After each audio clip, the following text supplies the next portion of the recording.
예레미야 50장 35절에서 40절 말씀을 교도하겠습니다. 여호와의 말씀이라. 칼이 갈대아인의 위에와 바벨론 주민의 위에와 그 고관들과 지혜로운 자의 위에 떨어지리라.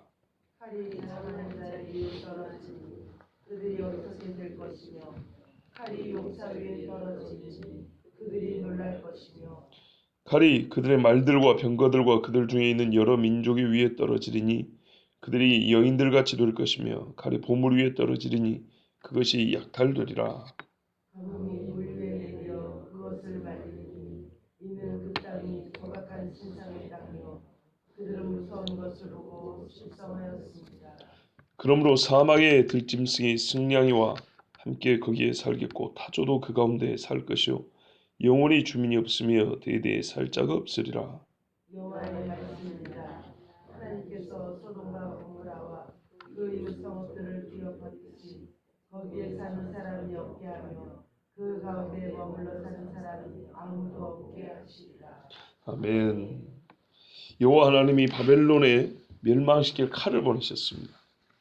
이 칼이 35절에 보면 모든 사람들 위에 임하죠. 이 중에 이제 한 가지만 말씀드리면 지혜자들에게도 칼이 임한다 그랬습니다. 어떤 이 세상의 학자 중에는 이런 말을 하는 사람이 있어요. 지식은 과거를 아는 것이고 지혜는 미래를 볼 줄 아는 능력이다. 이런 말을 한 사람이 있더라고요.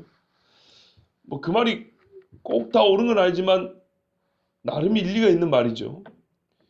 최소한 그 정도만 하더라도, 성경은 그 이상의 지혜를 말하고 있지만 최소한 그 정도만 인정을 하더라도 바벨론의 지혜자에게도 칼이 임했다는 말은 이제 바벨론의 앞날은 없다는 얘기고, 또 다르게 말하면 이 지혜자들이라고 하는 사람들은 자기들의 앞날이 어찌 될지도 모르는, 실상은 지혜롭지 못한 사람들이었다는 겁니다. 여호와를 알지 못하니 그들의 앞날을 알 턱이 있겠습니까? 그래서 칼이 바벨론에 있는 모든 사람들 위에 신부이나 지위를, 고아를 막론하고 칼이 임해서 그들을 쳐 죽인다는 말씀입니다. 두 번째 보니까요, 36절 보세요. 칼이 어디에도 임하냐? 자랑하는 자 위에 임한다 이렇게 되어 있습니다. 그런데 뭔가 좀 말이 이상하게 보일 수 있는데요. 자랑하는 자의 위에 칼이 떨어지는데 그들이 어리석게 된다 그랬어요. 자랑하는 자 위에 칼이 떨어졌으면은 어떻게 해야 되겠어요? 자랑거리가 사라지리로다 뭐 이렇게 말해야 되는데 그렇지 않습니까? 근데 왜 어리석게 되냐? 이 자랑하는 자들이 실상, 우리가 지금 번역이 좀 문제 있는 것 같아요. 뭐냐면 옛날 번역에는 좀 자긍한다 이렇게 되는데 실제로 그 말에 의하면은 거짓말하는 자들, 허탄한 것을 말하는 자들 이런 말입니다. 한마디로 말하면 점쟁이들 얘기하는 겁니다. 이 우상을 숭배하면서 점쳐주는 사람들 있죠. 요 사람들이 어리석게 되리라 이 말입니다. 무슨 말이냐면 악한 영이 이 점쟁이들에게도 보면 지식을 가르쳐 주잖아요. 이 앞에 지금 복채 가져온 사람은 인생을 어떻게 살았다, 앞으로 어떻게 될 거다, 뭐 이런 식으로 막 이상한 소리 가르쳐 주죠. 소리 영적 지식이라고 하는 것들을 가르쳐 준단 말이에요. 근데 이제는 칼이 임하면서 하나님이 악한 우상들에도 벌을 내리잖아요. 이 악한 영이 활동을 못해요. 그래서 이 점술가들과 점쟁이들이 그들이 입에 담은 말로 많은 사람을 속이고 또 이득을 취하고 했는데 이 사람들에도 칼이 내리니까 어떻게 될까요? 그들도 죽겠죠. 죽을 뿐만 아니라 그들에게 임했던 악한 영들의 활동을 멈추게 된다 이 말입니다. 하나님이 심판하는데 이 더러운 영이 보이는 것만 심판한다고 생각하시면 안 된다고요. 애굽과 애굽이 섬기는 신에게 심판한다 그랬다고요.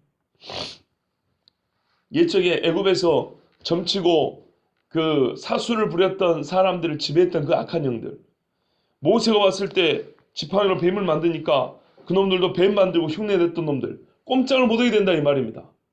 그러니까는 사람들이 옛적에는 그 머릿속에서 아주 대단한 영적인 지식이 나온 줄 알았는데 지금 보니까 아무 소리도 말하고 자기들하고 아무 다를 바가 없단 말이죠. 부끄럽게 된다 이 말입니다. 혹시 어렵습니까? 아니죠. 예, 그렇습니다. 그들은 그래서 어리석게 되고요. 그리고 용사들 위에 있으므로 용사들이 놀라리라. 예, 전쟁을 담대하게 수행해 나갈 군인들도 그들이 감당하지 못할 칼들이 오니까 무서워서 벌벌 떨게 돼서 이제는 이 나라를 지켜줄 자가 아무도 없게 됐습니다. 이러면 망해야죠. 뭐 보세요. 이 나라의 소위 평민들을 얘기하는 게 아닙니다.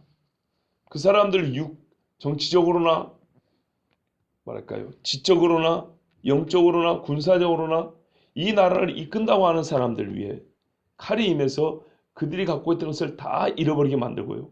그 이전에 행사하던 힘을 전혀 행사하지 못하게 만든다는 얘기입니다. 자, 제가 좀 새벽인데 조금 목소리를 크게 하고 빠르게 하는 거는 여러분이 심히 피곤한 줄 알고 그렇게 하는 것이니까요. 집중해서 한번 들어보십시오. 그 다음에 37절에 보면 칼이 어디에 임하냐? 말들과 병거들, 이 군사력을 동원할 때 사용하는 무기들 혹은 그 힘을 사용하는 이 뭐랄까요, 무력에 동원되는 것들이죠. 그 다음에 여러 민족 위에 떨어진다 그랬어요. 이 여러 민족이 성경에 에렙으로 되어 있습니다. 에렙, 콜, 하, 에렙, 모든 잡족들. 그러니까 우리가 익히 들은 대로 바벨론에서 끌어온 많은 사람들이 있지 않습니까? 그리고 그들 중에 일부는 바벨론의 경제를 담당할 것이고, 그들 중에는 바벨론 농업을 담당할 것이고, 그들 중에 또 상당수는 바벨론의 군대를 담당하고 있단 말이죠.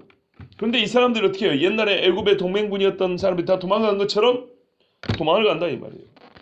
여인들 같이 전혀 그들이 바벨론에 의하여 행사하던 힘을 행사하지 못하고 무력한 자가 된다는 얘기입니다. 여기서 여인들로서 지금 남녀 차별하는 게 아니에요. 이 사람들은 지금 주로 군사력에 동원이 됐던 그런 사람들이에요. 그런데 이 사람들도 칼을 놓고 집으로 돌아가자, 이참에 우리가 고향으로 가자 하면서 무서워서 도망가기 바쁘다는 얘기죠. 뭐 이와 같은 이야기는 여러 번 들었습니다. 성경은 심판을 말씀할 때 2번, 3번 반복하기 때문에 이건 이상한 이야기가 아닙니다. 그 다음에 보물 위에 떨어진다 그랬어요. 자, 이 보물은 바벨론이 지금까지 이 자기들의 칼로 다른 사람들 거 뺏어왔던 겁니다. 그 행사 그대로 당합니다. 그래서 바벨론도 자기들의 보물을 빼앗깁니다. 지금까지 수고하고 전쟁했던 거 물거품이 되어버리죠.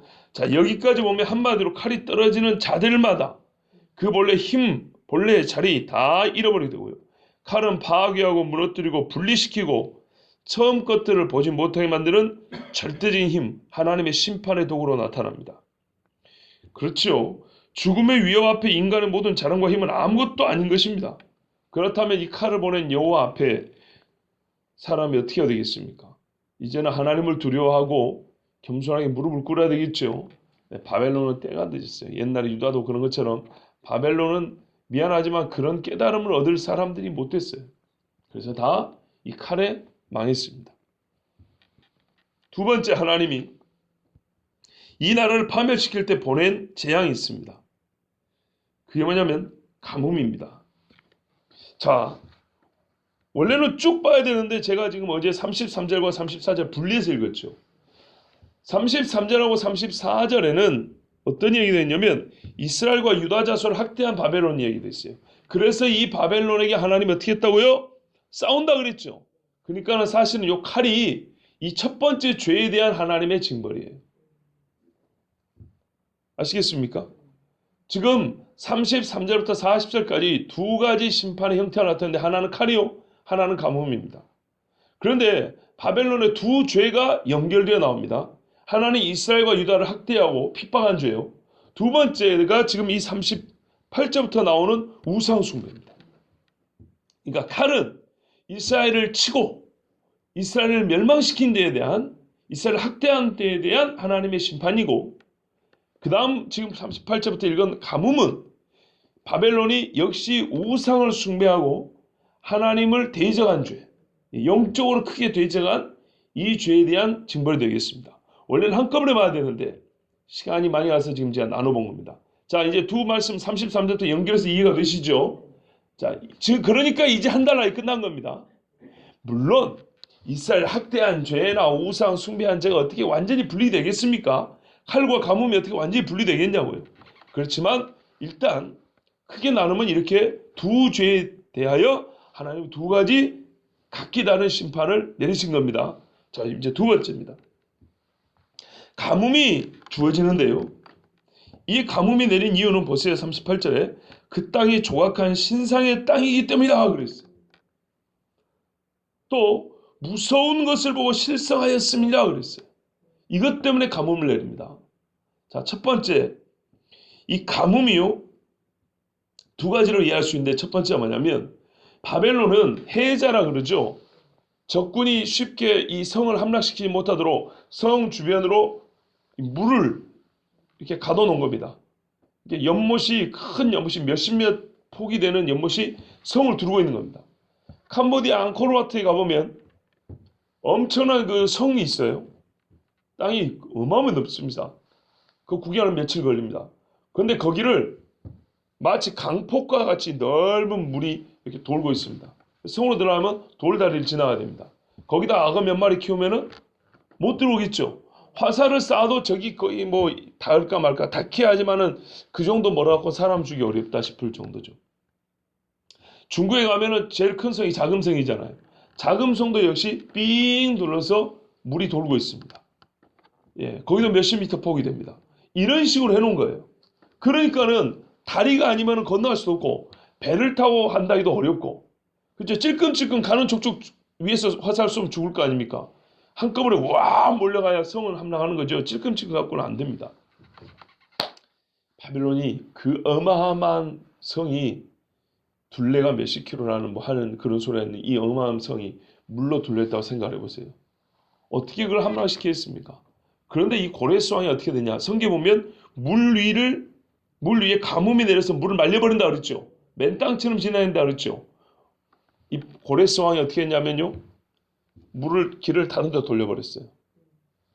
예, 마치 그 운하 팔듯이, 예, 그 물 옆으로 이렇게 큰 도랑을 파가지고 물을 밖으로 싹 빼버렸어요.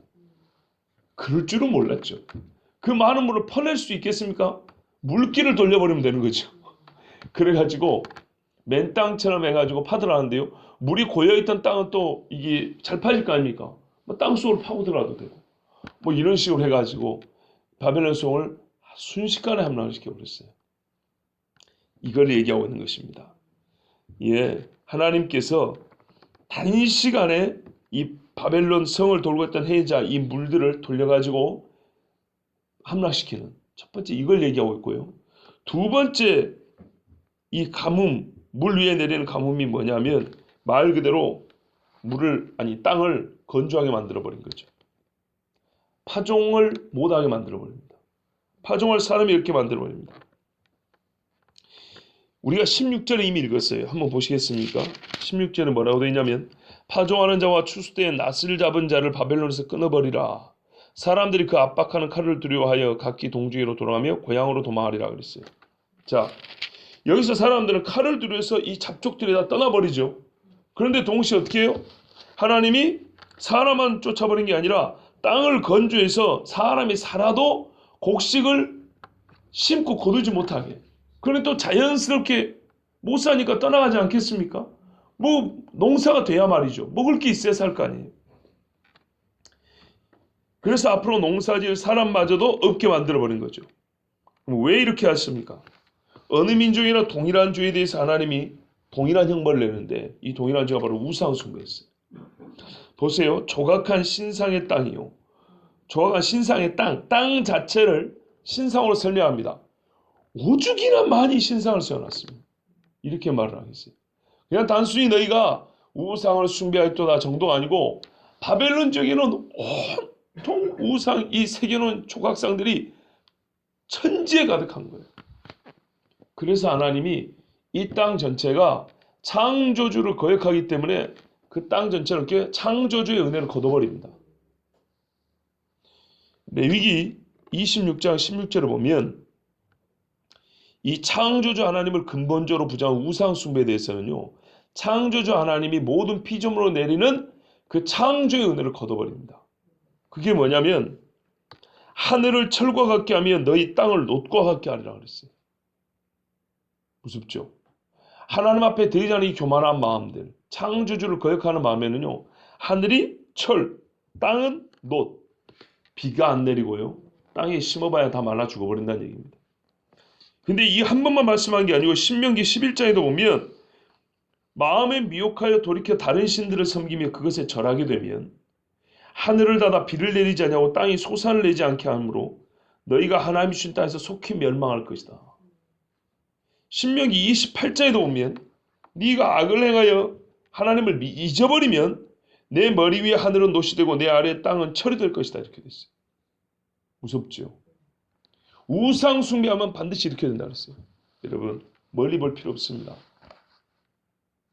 기본적으로 우리가 옛적에 저 어릴 때도 이런 말을 많이 들었어요. 예수 안 믿는 나라들하고 예수 믿는 나라가 어디가 더 잘 사냐 이런 말을 했어요. 그런데요, 이게 너무 단순하게 말하면 좀 곤란해요. 잘 산다고 해가지고 의롭게 사는 건 아니거든요. 여기서 잘 산다는 것이 도덕적으로 인간답게 산다는 게 아니라 돈이 많고 경제적으로 풍요하다는 얘기를 하는 것이죠. 그러니까는 이렇게 물어봐야죠. 그래도 땅에 소산이 좀 넉넉하게 있어서 먹고 사는 나라하고 그렇지 못한 나라를 한번 비교해보자 했을 때는 죄 짓는 건 피장파장이고요. 예수 믿는 나라가 그래도 좀 여유 있게 산다. 분명히 그렇게 말할 수 있죠. 그건 우리 어릴 때 자주 들었던 얘기고 아마 여러분들도 젊을 때 또는 어릴 때부터 들어왔던 이야기일 겁니다. 저 위쪽만 봐도 그렇잖아요. 곳곳에 신상이 있는 나라는 땅이 노시됩니다. 하늘이 처리되어 버립니다. 그런데요, 우리는 그러면 얼만큼 다르냐? 그렇지 않습니다. 조심해야 됩니다. 정말로 조심해야 됩니다. 예수 믿는 사람들이 그래서 하나님 앞에 겸손하다는 것은 하나님은 하늘을 통해서 우리에게 징조를 보이기 때문에 땅을 통해서 우리에게 계시하기 때문에 이런 일이 일어난 걸 보면 우리가 하나님 앞에 겸손해야겠구나. 하나님을 더 잘 섬겨야겠구나. 이렇게 생각하는 것이 옳습니다. 맞지요? 구체적으로 말 안 해도 알겠죠? 이게 오래 쌓이면 얼마나 무서워질까 한번 생각해 보십시오. 특별히 오늘 말씀을 보면 하나 우리가 눈여겨볼 게 있어요. 38절 무서운 것이라고 되어 있죠. 이거는요 보통 우상이라고 번역하기도 하는데 옛날 번역에 보면 히브리 말로 에밈이라고 합니다. 에밈 어디서 들어봤어요? 어디서 들어봤냐면 이스라엘 사람이 요단강 동편으로 해서 가나안 땅으로 들어가잖아요. 근데 에돔과 모압과 암몬을 지나가는데 거기에 거인족이 살고 있었어요. 이 거인족을 이르기를 모압 사람인가 암몬 사람, 모압 사람은 에밈이라 불렀다. 이런 말이 있어요. 같은 말입니다. 무슨 말이냐면 우상을 어마어마하게 크고 흉측하게 만들어 놓은 거예요. 무섭게. 그래서 어릴 때부터 사람들이 이 우상을 두려워하면서 그 우상의 공포 속에서 사는 거예요. 그냥 우상을 사랑하고 존중하고 공경하는 마음이 아니라 무서워서. 절에 가면 사천왕이라고 하는 것들 있죠. 눈깔 큰 것들. 그죠? 걔들은 성형수술 좀 시켜야 돼요. 너무 험하게 생겼어요. 근데 그런 것들을 수십 미터 크게 만들었다고 생각해보세요. 그리고 동네마다 하나씩 세워놨다고 생각해보세요. 그러면 그 동네 사람들은 그 무서운 우상의 지배 아래 살게 됩니다. 보이지 않는 마귀를 진짜 보는 것처럼 사는 거예요. 어른들도 뭐라 가르치겠어요? 애들이 말한다면 저 우상의 이름을 말하면서 누구시니 너를 봐라 이러면 애들이 그럼 또 쳐다보고 눈이 부리부리하고 막 뿔이 나 있고 오니까는 색깔도 시뻘겋게 칠해놓으니까는 곧 잡아먹을까 무슨 이러고 살았겠죠. 어릴 때부터 영적 스트레스가 얼마나 클까요? 그렇게 만들어놨어요. 그런 뜻이에요. 거인들처럼 아주 흉측하게 생긴 거인들처럼 우상을 만들어 놓고 살았어요. 그래서 성경이 말하는지 아십니까? 실성하였다 되어 있죠. 미쳤다는 얘기입니다. 그 사람들은 그게 정상이고 자기들이 어느 정도로 이 정상적인 인간의 삶의 궤도에서 벗어난지 몰라요. 근데 하나님이 보시고 밖에 사람들이 보기에는 저 사람들은 완전히 우상 때문에 비정상적인 사고와 이미 깨져버린 감정의 이 구조, 이 감정이 있죠. 사람의 감정이 슬프면 슬퍼야 되고 웃을 때 웃어야 되겠죠. 근데 이 무서운 것이 있을 때 어떻게 우리 함부로 못 웃죠. 못 울고 정상적인 감정 활동도 안 되는 미친 사람처럼 정상적인 사고가 안 돼요. 고문도 심하게 받으면 사람이 미치잖아요. 슬픔이 극해도 미쳐버리잖아요. 그와 같이 이 영적으로 무서운 공포에 어릴 때부터 시달려 살다 보니까 이 두려움에 미쳐버린 사람들처럼 이렇게 살아오고 있는 거였어요. 그러니까 하나님이 어떻게 해요? 가뭄을 보내서 그 사람들을 다 흩어버렸어요. 이게 한편 심판이면서도 그들에겐 자유입니다. 이 우상을 떠날 수 있는 자유 아니겠습니까? 그러니까요, 우리가 죽기 전까지는 그렇게 받아들여야 돼요. 죽기 전까지는 하나님이 주신 심판은 소음이 붙어 있다면 죄에 대한 형벌이면서 동시에 이 죄와 사망의 두려움에서 벗어날 수 있는 기회예요. 실제로 그렇고 예수 믿게 된 사람이 얼마나 많습니까? 그러므로 이렇게 해서 이제 사람들 다 흩어버리니까 하나님이 가뭄을 내리니까 어떻게 됩니까? 사람들은 다 가버리고 사막의 들짐승이 승냥이와 함께 타조도 그 가운데 살 것이다. 들짐승이나 살아요. 물이 없는 데 살 수 있는 짐승들이나 살아요. 영원히 주민이 없으면 대대에 살 자 없어. 그렇죠. 누가 여기 살겠습니까? 그리고 말씀드린 대로 19세기 다 지나서야 유럽의 고고학자들이 여기가 바벨론이 있다는 지역인데 안 보이네. 그리고 땅 파보니까는 바람이 샥 지나가니까 뭐 땅이 뭐 하나 이렇게 묻어 있는 게 묻혀 있는 게 뭐야 죠. 막 몇 미터 몇십 미터 파들어가니까 옛날에 바벨론에 그런 신상들 하나 나오고 비석들 하나 나오고 땅속에 들어가 있는 거죠. 어떤 게 호수 속에 들어가 있고. 그리고 우리 번역에 보면 재밌는 게 하나 있어요. 뭐냐면 사막의 들짐승 다음에 승냥이 있죠. 이 승냥이를 한 400년 전에 영어를 쓰는 사람들은 섬들의 짐승들이 이렇게 써요. 섬의 짐승들이라고 번역을 해놨어요. 왜 그랬을까요? 이게 놀라웠어요. 나는 이해가 안 됐어요. 그런데 이해가 될 것 같아요. 여러분, 전체적으로는 건조한 땅이 됐지만은 어떤 지역은 땅속으로 들어가니까 비가 오면 고여가지고 물 밑에 들어있는 것들도 있겠죠. 실제로 있다 그랬습니다. 고대 도시들 중에 바다나 호수 속에 들어가 있는 데 있다 그랬습니다. 그런 데는 말 그대로 섬에 사는 짐승들이 그 위에 살고 있지 않겠습니까? 그렇죠. 이해가 되어버리죠. 예. 우리 여기 서울에 있는 대학교 중에 저기 성수동 옆에 건대가 있습니다. 건국대에 있습니다. 거기 가면 호수가 있어요. 그 호수가 웬만한 그 중고등학교는 들어갈 정도로 넓어요. 그래서 애들이 그 축제할 때 거기서 노저는 배 띄워놓고 이렇게 낭만도 즐긴단 말이에요. 그 안에 호수 안에 섬이 하나 있어요. 조그만 섬이 하나 있는데 거기 가면요 뭐가 있는지 아십니까? 황새나 두루미 같은 게 살아요. 그 섬이 모르겠어요. 우리 교회 평수만 할까요? 요 정도밖에 안 돼요. 이거보다 뭐 좀 더 크거나. 호수가 얼마나 넓은지 한번 가보세요. 그 안에 그 조그만 섬에 하나 있는데 거기도 보통 일반 육지에 사는 짐승이 아니라 그것도 섬이라고. 섬에 사는 짐승들이 살아요. 재밌죠? 그런데 여러분, 옛날에 고대 도시들이 있던 데 가면 얼마나 큰 호수가 있습니까? 우리 한강에도 보세요. 저기 밤섬 같은 데 가보세요. 저기는요 육지 안에 그 강줄기 안에 조그만 섬이지만 거기 섬에 사는 짐승들 살죠. 그렇다니까요. 그러고 보니까 이해가 되더라고요. 아, 이것도 말이 된다. 예. 땅이 간주하고 건조인다 해서 그 메마른 땅에서만 사는 그 거친 땅에서만 사는 짐승들만 있는 게 아니라 그 중에 어떤 부분은 호수도 있고 연못도 있을 것이고, 그러니까는 옛적에는 농지로 쓰던 데가 지금은 조그맣게 섬이 됐을 수도 있고, 그러니까는 의외로 섬에 사는 짐승들도 거기서 살 수 있는 거지요. 예, 이해가 돼요.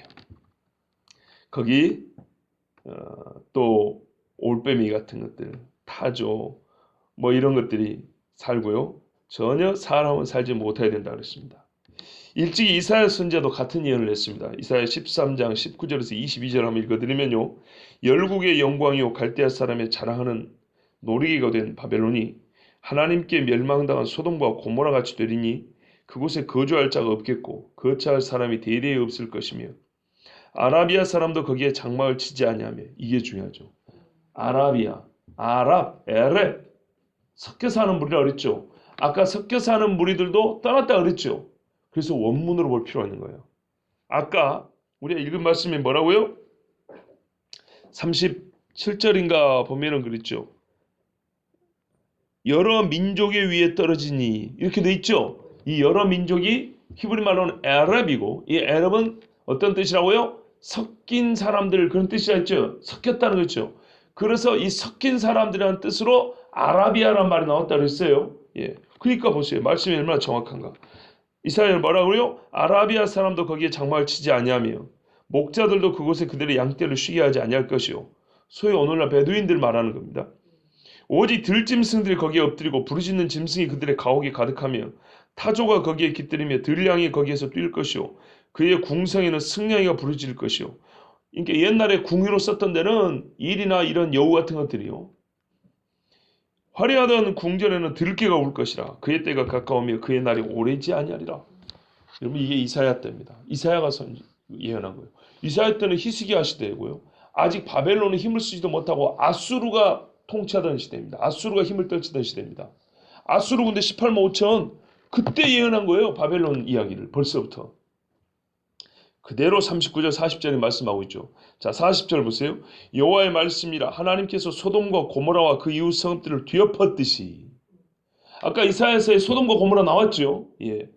거기에 사는 사람이 없게 하며 그 가운데 머물러 사는 사람이 아무도 없게 하시리라. 최종적으로 바벨론은 소돔과 고모라와 같이 흔적만 남을 것입니다. 지금 소돔과 고모라가 있었던 때 가보면 유황으로 땅이 뒤덮여 있습니다. 그 돌을 하나 이렇게 잡아가지고 성분 분석을 해보면 어떤 돌은 90% 이상이 유황입니다. 황입니다. 황 냄새가 납니다. 지금도. 자, 옛적의 영광이 사라진 땅, 하나님께서 사람에게 복으로 주신 땅이 그 거대한 지역이 사람을 죽이는 땅, 사람이 들어갈 생각도 못하는 사람의 삶과는 무관한 땅. 여러분 이사야 45장인가 보면 하나님이 이 땅을 사람이 거주할 공간으로 만들었다고 했어요. 어느 땅이라도 다 살 수 있게 돼 있어요. 그런데 죄가 많아지면 어떻게 되냐?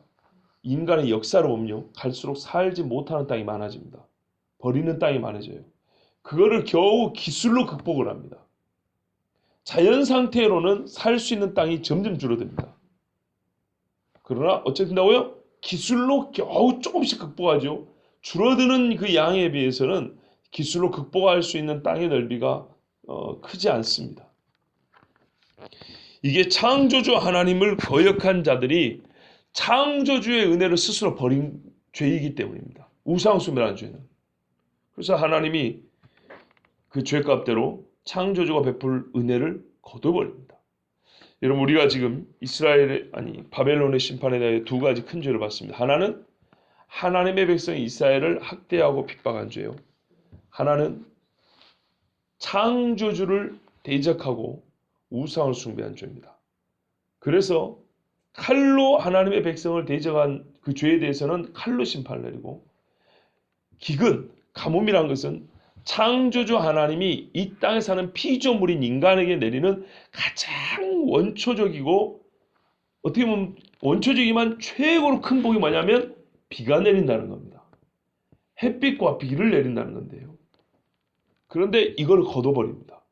그러니까 창조주를 거역하면 창조주로서 우리에게 베푸실 은혜를 거둬버리고, 하나님의 백성, 하나님의 사랑하는 백성을 미워하는 자에게는 그 미워할 때 하던 행실 그대로 하나님이 그들을 미워하여 갚으신다는 것, 이 두 가지를 우리가 깨닫습니다. 그래서 성경에 말하는 이스라엘을 사랑하는 자는 여호와께 복을 받는다 그랬어요. 우리나라가 이스라엘 대적하는 자의 편에 서지 않기를 바랍니다. 그리고 우리나라가 어떤 형태로든지 우상을 숭배하지 않는 나라가 되기를 원합니다. 이건 저만의 원함이 되어서는 안 되고요. 사실 성경이 명령이지 않습니까? 성경이 고작 하나님이 나는 너희가 이렇게 되기를 원하노라 이렇게만 말씀합니까? 그렇지 않죠. 뭐뭐 하라, 뭐뭐 하지 말라 이럽니다. 우상 숭배하지 말라 그럽니다. 그 강도만큼이나 하나님을 섬기는 자들은 하나님이 온전하고 완전한 복을 내가 주겠다 이런 말이고요. 지난주도 아니죠. 엊그제 내 부모를 공경하라. 땅에서 장수하고 잘 되리라. 똑같습니다. 이스라엘을 사랑하라. 위하여 기도하라. 예루살렘에 기도하라. 뭐 너희에게 내가 그와 똑같은 복을 내릴 것이다. 너희 중에도 이 성전을 향해서 하나님 앞에 다가오는 자들, 기도하고자 하는 자들, 여기서 내가 주님을 만나겠다는 자들 내가 불러주리라. 너희 창조주 하나님을 경배하고 너희 마음에 어떤 것이라도 하나님보다 우선되면 다 버리라. 그러면은 내가 너에게 창조주로서 때에 맞게 이른 비와 늦은 비를 줄 것이고 빛과 공기를 너에게 깨끗하고 온전한 것들을 허락할 것이다. 하나님의 말씀은 명령이고 약속입니다. 여러분 꼭 이 말씀대로 그렇게 함께 사시길 바랍니다. 이스라엘과 기도하고 창조주 하나님 절대로 이 하나님을 배역하거나 대적하는 일 없이 우리의 구원자는 우리를 창조하신 분입니다. 기도하겠습니다.